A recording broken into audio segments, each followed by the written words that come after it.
All right, let's start up by saying Barakatah Yahweh, Ba'ashem Yahushai, Ba'ashem Rchakodash. Welcome to another live lesson. All right. The name of this one is A Man Shall Desire to Go into a City and Shall Not Be Able.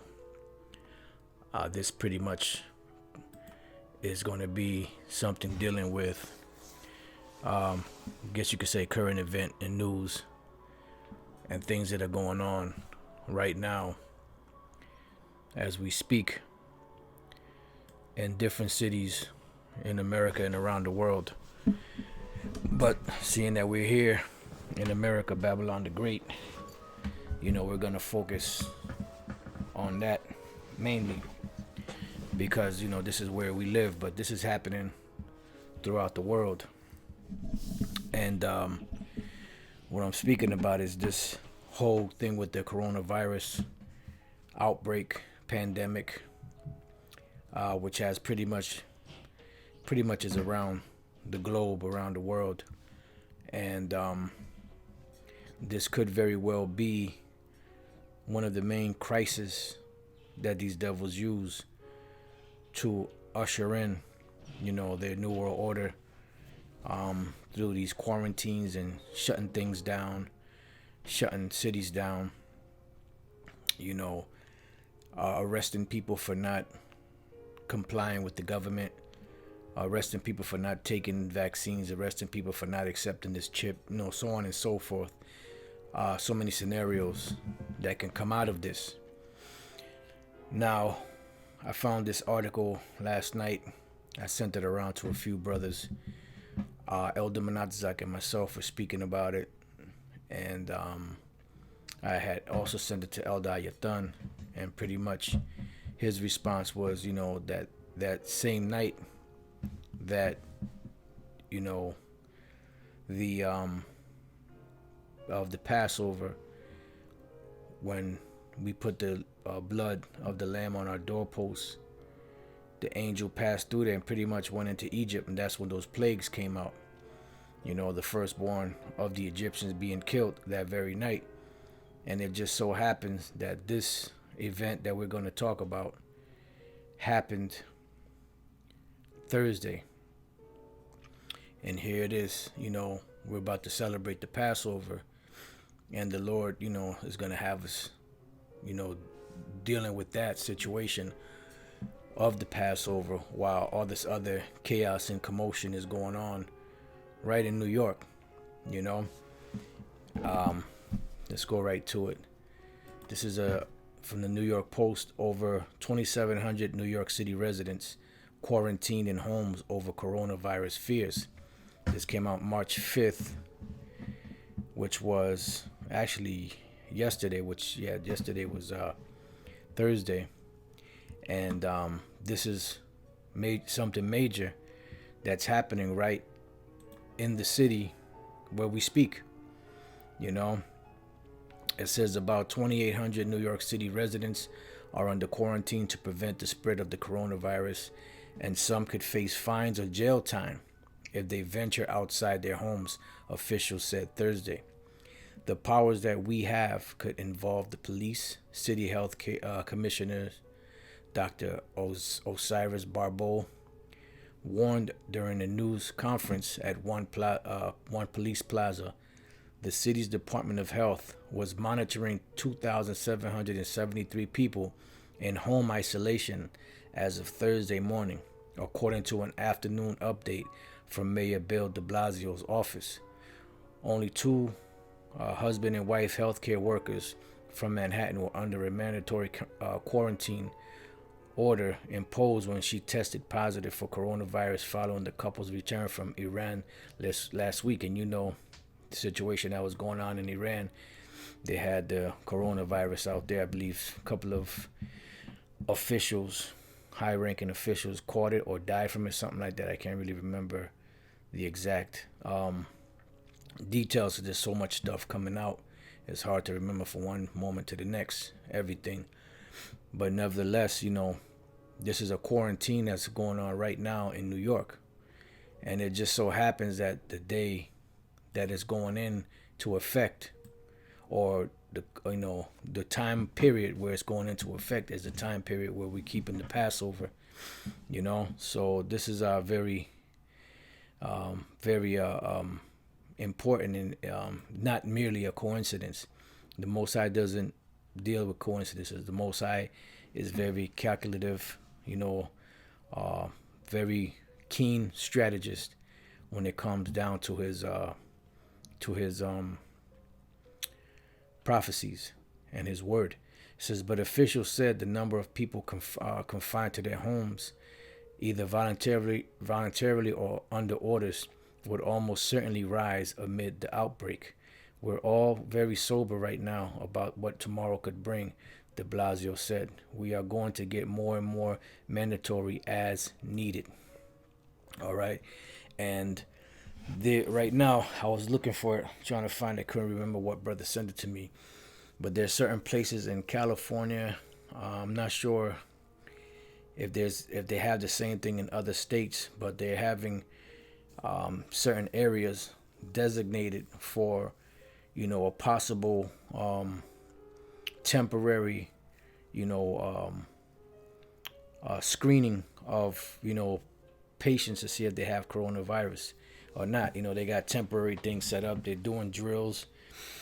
They're practicing for this pandemic that could break out at any time.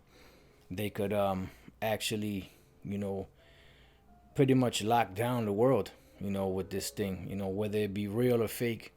They could actually use this to lock everything down and to really further their agenda. You got to remember that these devils are in think tanks, where they are sitting there day and night, looking for different solutions, different suggestions on how to implement their new world order.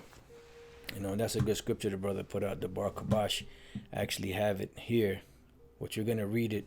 But I just want to get to this next point. We may come back and read a little more of this article. And I also wanted to bring out the point, which brothers, I'm pretty sure already went into it. This is from the Wall Street Journal. President Trump signs coronavirus spending bill. Bill funds vaccine development efforts, such money to state and local governments to assist response. And this was something I believe Elder Manatazak sent it to me. And these are things that are happening right now, pertaining to this virus, and this could very well be what issues or ushers in, the microchip. Washington President Trump signed into law an $8.3 billion bill for fighting the coronavirus outbreak, funding efforts to develop a vaccine and assisting local and state governments' responses. As officials said, they were also weighing steps to bolster the U.S. economy. All right, and you gotta, subscribe. I'm not gonna subscribe to this crap, but you could go on World Star Hip Hop. They have a video on it on how he signed the actual bill, and he signed some other paperwork. But they're putting all this money into this thing, on the coronavirus, because this could very well be the trigger that they've been waiting for, to lock the world down and start really making them serious moves towards implementing the mark of the beast, which is the microchip, and pretty much bringing the world into that 1984, the movie 1984, to where all citizens of the world will become slaves. This is pretty much the short of, or the end game of the international bankers, is to make the whole world slaves, perpetual slaves, with that chip, which is the mark of the beast. So in just these two articles here, you can see what's going on. The over 27 or it's almost 2,800 New York City residents quarantined in homes over coronavirus fears. They have, makeshift,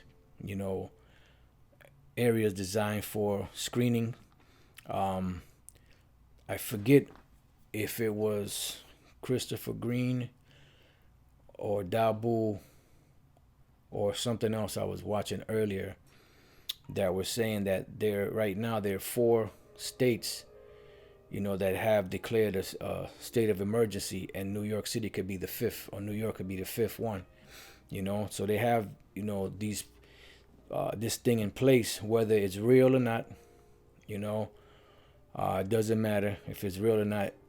Ultimately, Yahweh Bashem Yahushua is controlling everything.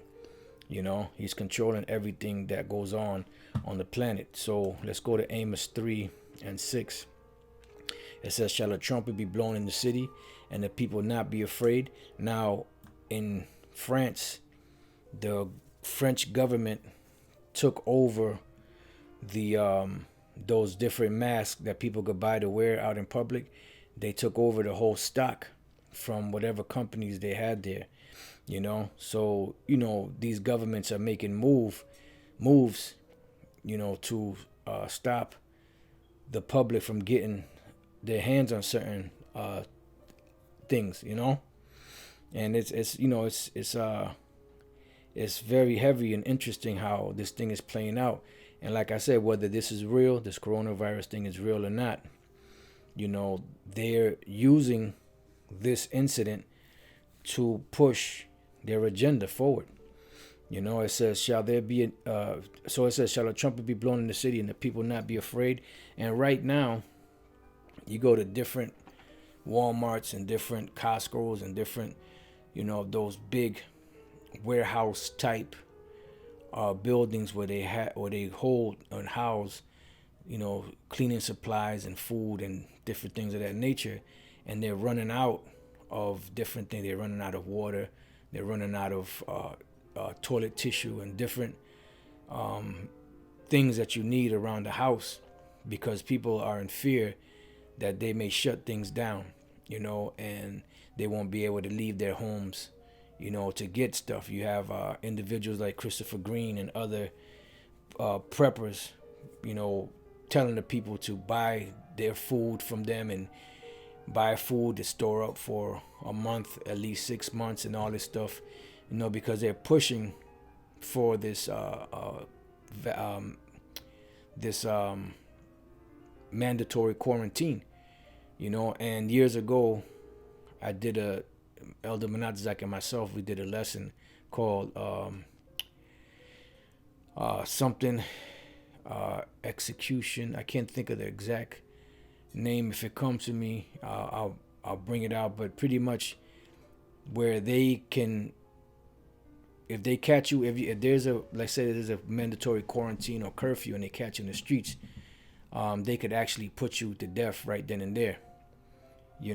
Executive something, I can't think of the name, but they, we did a lesson on that years ago, on one of those info doc channels.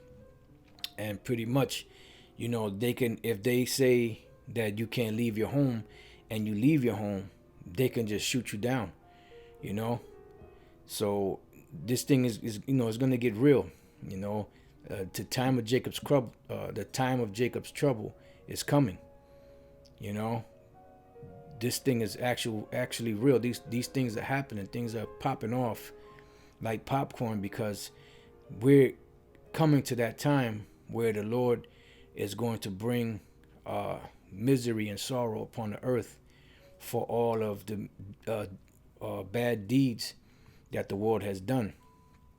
All of the wickedness that's going on this earth. Remember, before the flood, what did the Lord say? That he saw the wickedness of man, that it was great, and it repented him that he created man. And then he had Noah to go out there and prophesy before he actually brought the flood upon the people back then.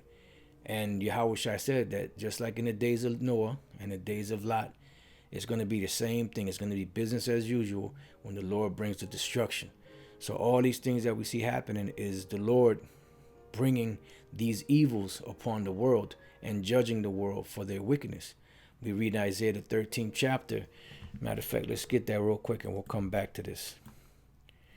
And that's why there's certain key chapters that are very important as far as prophecy is concerned. And this is why Elder Apostle Tahar always goes to certain particular prophecies to hit on those and bring them up, because these things have to be spoken and and taught about until they actually happen. This is the book of Isaiah 13. And just bear with me 1 second, see if I could find right here, 11. And I will punish the world for their evil and the wicked for their iniquity. And I will cause the arrogancy of the proud to cease and will lay low the haughtiness of the terrible. So the Lord is going to get busy. Ultimately, the nuclear destruction, which is the lake of fire, which is the second death, that's going to be the ultimate of it all, the end game, if you will. But all of these other things that are going to be taking place, like these famines, and these disease warfare, and all these different plagues and pandemics that you see going on, riots and uproars of the people, and earthquakes and tornadoes and storms and fires. All of these things are things that the Lord is doing to bring forth his devastation and destruction upon, these people out here, the Edomites and the Moabites and all these other different nations, and 2/3 of the nation of Israel. So let's go back to Amos 3:6. It says, shall the trumpet be blown in the city, and the people not be afraid? Shall there be evil in the city, and the Lord have not done it? So whatever is going on in the world, the Lord has a hand in it, because he has a plan, and he's allowing these things to happen to fulfill his words. Surely the Lord power will do nothing, but before he makes a move to do these things, he revealeth his secret unto his servants, the prophets. And that's why when you knew that a society was doomed, once you saw the prophets out there speaking and prophesying against that particular empire or kingdom or person or people. And this is what's happening right now. The Lord is raising up his prophets to speak against America, Babylon the Great, and this wicked world that is about to be finished, is about to be over. So the lion have roared, who will not fear? The Lord power have spoken, who can but prophesy? Because at the end of the day, the Lord's will be done. That's why he said his word will not go out void. Yahweh Shai said, if these held their peace, the Lord will make the stones to start speaking. Because we're at that point, and it can't be stopped once it's let out the cage, so to speak. And the words of the Lord are taking root in the earth. I'm going to go to this precept that the brother had brought up earlier, which I had. So we're going to read this real quick. And we're going to close the lesson out on that, unless the Spirit, has me to bring out anything else. It says, 2 Ezra 15:10, behold, my people is led as a flock to the slaughter. And this is what's happening right now. Jacob's being led to the slaughterhouse. The time of Jacob's trouble. And you have certain leaders among Israel that are saying that there's not going to be any Jacob's trouble. There's not going to be any concentration camps and all that stuff. But everything that you see is leading right towards these things. It says, I will not suffer them now to dwell in the land of Egypt, because we've been here long enough. And it's time for the Lord to take this place out and to deliver us, because the Lord is bringing the heat on Esau and the other nations for the controversy of Zion, for the things that they've done to us, as well as the Lord's earth, and to fulfill the prophecies of the Lord. It says, but I will bring them with a mighty hand and a stretched out arm, and smite Egypt with plagues as before. So the Lord is going to be the one that delivers us with a mighty hand and a stretched out arm that's going to be in them chariots, not getting a passport or a ticket out of here to another country. It says, and smite Egypt with plagues as before, because ancient Egypt was smitten by 10 plagues. And the very night of the Passover, the last plague, which was the 10th plague, which was the slaying of the firstborn among man and beast, that same night the Israelites were protected. And it's kind of heavy that, they have this almost 2,800 people in New York City, quarantine, around the time of the Passover. So you see plagues hitting Egypt, which is America's modern day Egypt, and, the men of the Lord are going to be protected, We're gonna be, Lord's will, we be those men. The Lord will protect us, and we say that, because for humility's sake, but we know, we beyond the shadow of a doubt, that the Lord Yahweh Bashem Yahushai will save and protect his men. We read about it many times in the scriptures. We've witnessed it many times, so on and so forth. So going back to 2 Ezra 15, it says, "But I will bring them with a mighty hand and a stretched out arm, and will smite Egypt with plagues as before, and will destroy all the land thereof." And back then, the Lord did not destroy all of the land of Egypt. He smote them with 10 plagues, and he took out the whole Egyptian army with the Pharaoh out in the Red Sea, in the northern part, in the Gulf of Suez. Egypt shall mourn, and the foundations of it shall be smitten with the plague and punishment that the Most High shall bring upon it, which is what? Ultimately, those missiles, the nuclear destruction, and the fire from the lasers of the chariots. They that till the ground shall mourn, for their seed shall fail through the blasting and hail, and with a fearful consolation, because it's going to come a point where they're not going to have any answers. The monthly prognosticators, farmers' almanacs, the different witches and warlocks that they have praying and chanting and having visions and having demons appear before them are not going to give them any more answers on what to do, because their time is up. Their handwriting's on the wall. Woe to the world and them that dwell therein, for the sword in their destruction draweth nigh. And one people shall stand up and fight against another, and swords in their hands. And, this is why those people that are prepping, they do what they got to do, because they don't have any other hope. But a lot of those people that are prepping, they're pretty much prepping, and somebody else is going to come and take their stuff. Here it is, let's say they have food stored for 3 months. They scraped their money together, got 3 months worth of food, and somebody else will come in and take their stuff and kill them. It's going to get real out here, man. It's going to get vicious. Playtime is over. It says, "For there shall be sedition among men, and invading one another. They shall not regard their kings nor princes, and the course of their actions shall stand in their power." So they're not going to be giving heed to any senators or mayors, or sheriffs or police or military or anybody like that, because it's going to be survival of the fit, survival of the fittest. It's going to be about survival for the individual and their family, and they're going to do what they got to do in order to survive. So it's going to be nasty. It's going to get bad out here. It says, "A man shall desire to go into a city and shall not be able." Why? Because things are going to be shut down. You're going to have quarantines. You're going to have curfews. You're going to have the military, which is martial law, out there patrolling, having roadblocks. They have these makeshift areas where they're getting these doctors and nurses and all that prepared, for a possible pandemic, and what to do and how to screen people and check to see if they're sick or not. It's going to get real out here, man. The movie, I Am Legend, which Lord's will, I want to check that movie out again, because those are the times that we're heading into,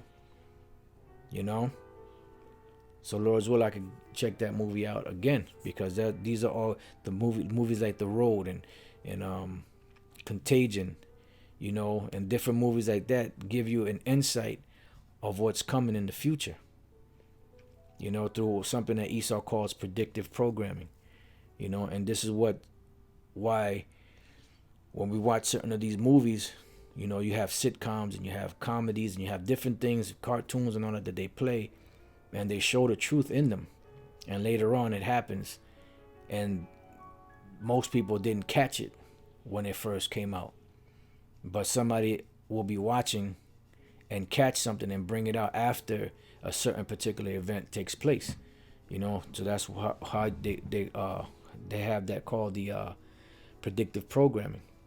It says, because of their pride, the city shall be troubled, the houses shall be destroyed, and men shall be afraid. See, because now people talking shit, they talking shit about the Bible, they talking shit about the men of the Lord, but in that day, when reality hits them, they're going to be in shock, they're going to be in awe, because the Lord's going to hit him, and he's going to hit him hard.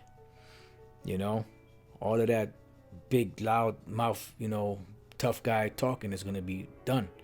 It's going to be finished. They're not going to be able to do anything about their situation. It says, a man shall have no pity upon his neighbor, but shall destroy their houses with the sword, and spoil their goods because of the lack of bread and for great tribulation. You see? So this is what's coming. This is what's coming. This is what's happened. We're right at the doorstep of this. The door's already turning.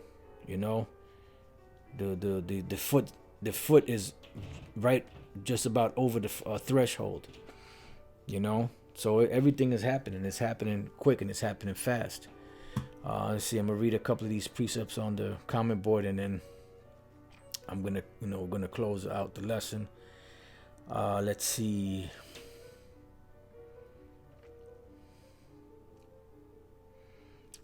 That's a good one.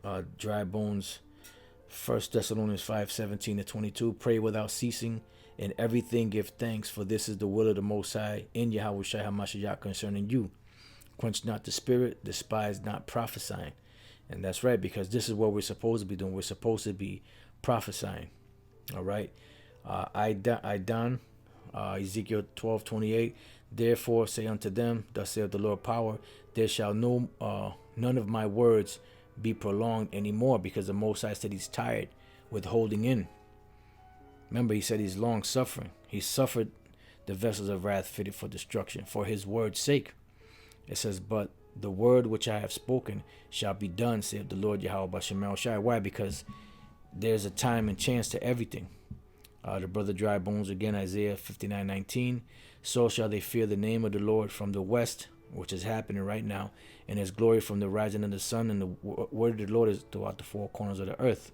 When the enemy shall come in like a flood, the Spirit of the Lord shall lift up a standard against him. And this is where we're heading to. The Bar Kabash, 2 Ezra 16:26. The grapes shall be ripened, and who shall tread them? For all places shall be desolate of men.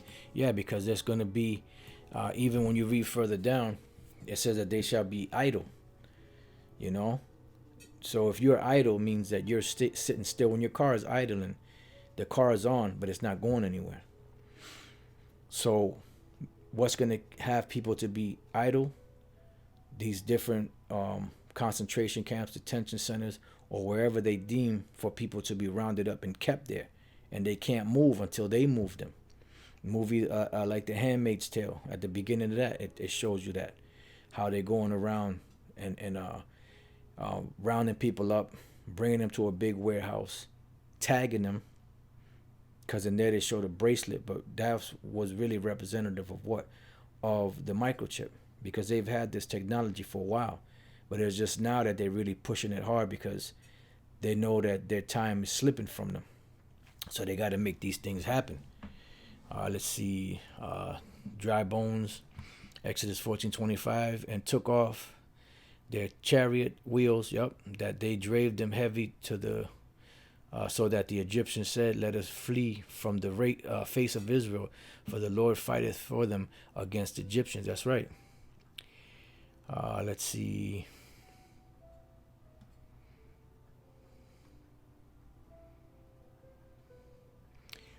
Second Ezra 16:8, the brother Debar Kabash again. The mighty Lord sendeth the plagues, and who is he that can drive them away? No one can drive away the missiles, and no one can drive away these things that are coming upon the earth, whether it be a famine, whether it be a pestilence, or whatever the case may be.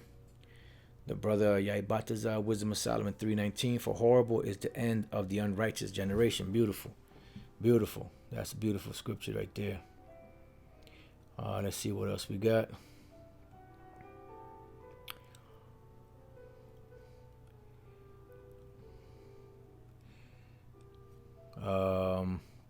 That's a good one. The Bar Kabai, 2 Peter 3:10. But the day of the Lord will come as a thief in the night, in the which the heavens shall pass away with a great noise, and the elements shall melt with fervent heat. That's right. The earth also and the works that are therein shall be burnt up, because this place is going to be, America is going to be totally destroyed. Babylon the Great is going to be totally destroyed. Esau's empire when Yahushua comes, it's going to be taken down. You know, that's a good brother. I'm a one I bought. Put some movies up for predictive programming. You know, you could watch those movies. Those are all good flicks. You know,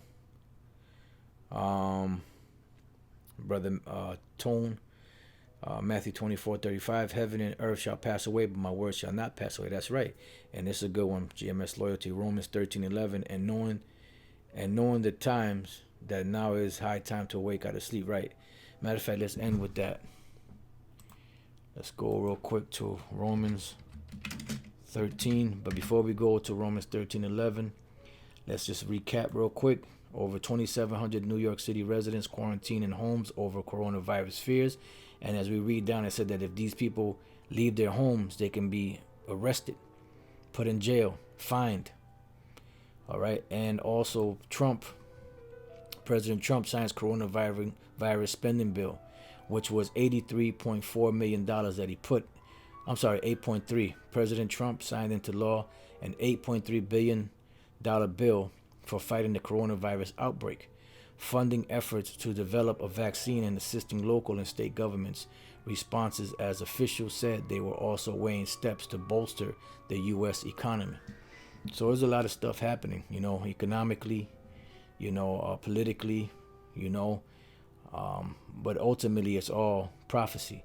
So Romans 13:11, and that knowing the time, that now it is high time to awake out of sleep, for now is our salvation nearer than when we believed. The night is far spent, the day is at hand. Let us therefore cast off the works of darkness, and let us put on the armor of light. Okay, so that's what this is where we're at right now in prophecy. We're at the end of Esau's kingdom, and these different kingdoms and empires always ended with signs and effects, you know, with the crumbling of either the economy or the military, both, the falling of that particular empire and given to another empire that ruled after them. And this final empire is going to be taken down by Yahushua and given to Yahushua as an inheritance, and we will be joint heirs with him, you know, because we are joint heirs with our Lord Yahushua.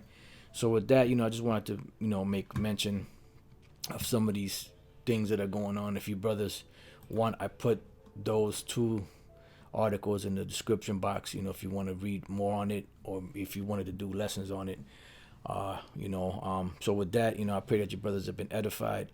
And to the next time I say, Shalom.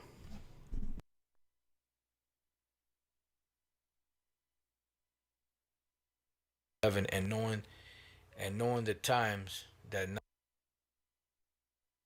now is high time to awake out of sleep. Right. Matter of fact, let's end with that. Let's go real quick to Romans 13. But before we go to Romans 13:11, let's just recap real quick. Over 2,700 New York City residents quarantined in homes over coronavirus fears. And